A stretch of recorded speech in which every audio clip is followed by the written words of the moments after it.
ছোট্ট বাচ্চাদের মক্কার ভিতরে মদিনার ভিতরে ওনাদের সংযোগ থাকে, তরবারি থাকে, লাভ দেয়া উঠিয়া বাবার কল্লা আনার জন্য প্রস্তুত। সুবহানাল্লাহ।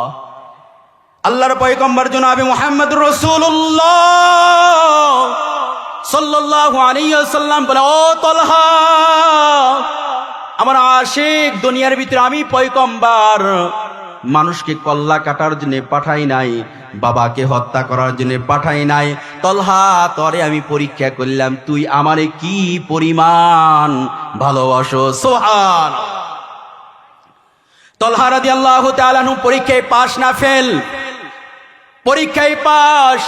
ছোট্ট আশিককে, ছোট্ট বাচ্চাকে বুকের ভিতরে, তলহাকে বুকের ভিতরে জড়াইয়া বলতেছে, তলহা আমি তোর উপর রাজি, তোর উপর আমি খুশি। তলহা তোর উপর আমি খুশি, আল্লাহ জেনে তোর উপর রাজি খুশি হয়ে যায়। সুবহানাল্লাহ। দোয়াটা খারাপ না ভালো? জোরে বলেন ভালো। তলহা রাদিয়াল্লাহু তাআলা আনহু বরা রাদিয়াল্লাহু তাআলা আনহুকে ডাক দিয়ে বলে, বরা, তোমার ছেলের উপর, তলহার উপর আমি খুশি হয়ে গেলাম, তোমার ছেলেকে নিয়ে যাও। কিতাবের ভিতরে পড়লাম, যখনই কিতাবটা পড়ি আমার চোখের পানি জর্জর করে পড়ে। আজকেও যখন বয়ান করলাম, আমি এত কান্না মনে হয় 5 বছরের ভিতরে মনে হয় কান্দি নাই, কান্না করি নাই। যখন ফাতেমার ঘটনা পড়লাম, ফাতেমা কিভাবে মৃত্যুবরণ করেছে ঘটনা যখন পড়লাম, চোখের পানি ঠেকাইতে পারলাম না। আবার যখন এই মোতালা করলাম, তলহার ঘটনা বললাম, তলহার ঘটনা পড়লাম, আমার চোখের পানি আমি থামাইতে পারি নাই। বরা রাদিয়াল্লাহু তাআলা আনহুকে বলা, বরা, তলহার উপর আমি রাজি, তলহার উপর আমি খুশি, নাও তোমার ছেলেকে নিয়ে যাও, তোমার ছেলেকে আরো দ্বীনি শিক্ষা দাও। সুবহানাল্লাহ।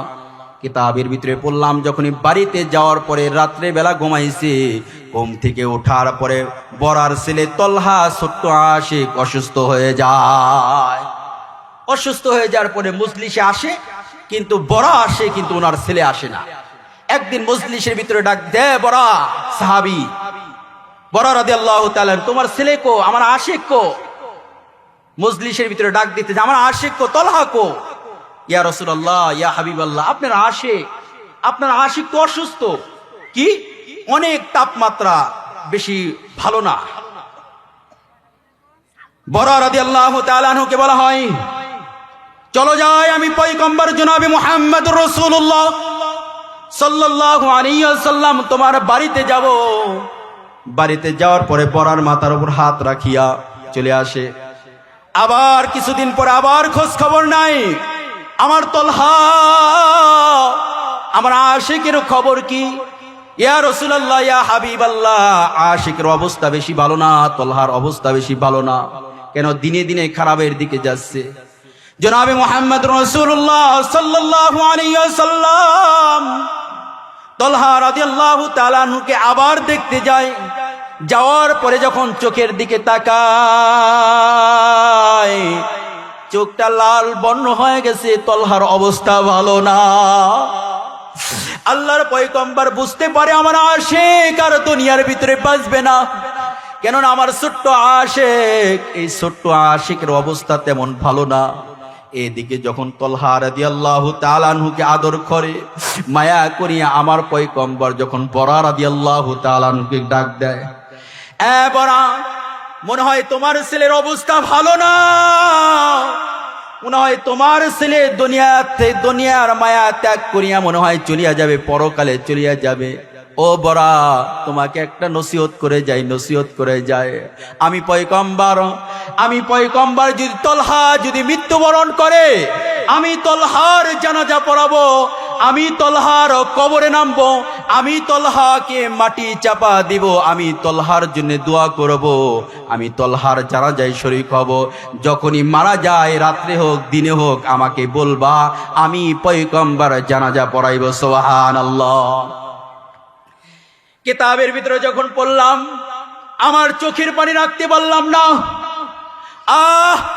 বাবার হাতে যখন এই কথা শুনে, দুনিয়ার ভিতরে সন্তানকে বাবা কতই না মায়া করে, কতই না ভালোবাসে, কথা বলেন ঠিক কিনা?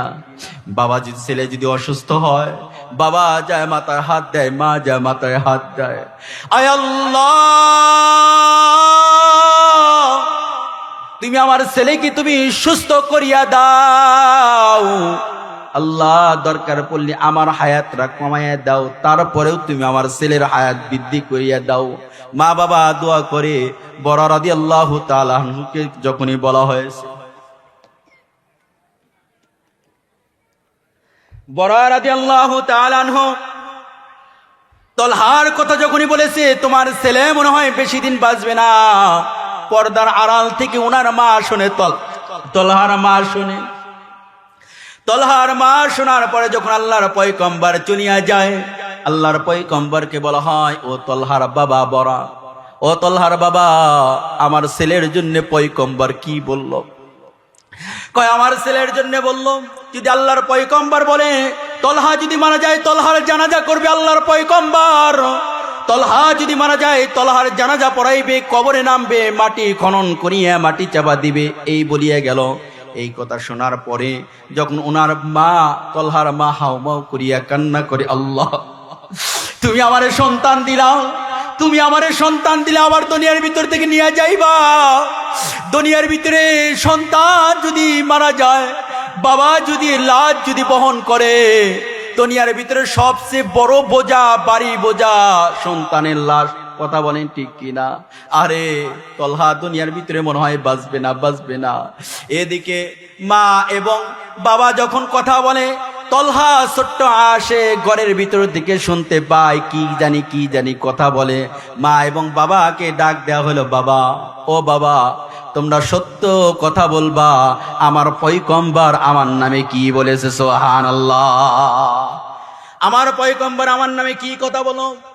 ও বাবা, তুমি সত্য কথা বলো।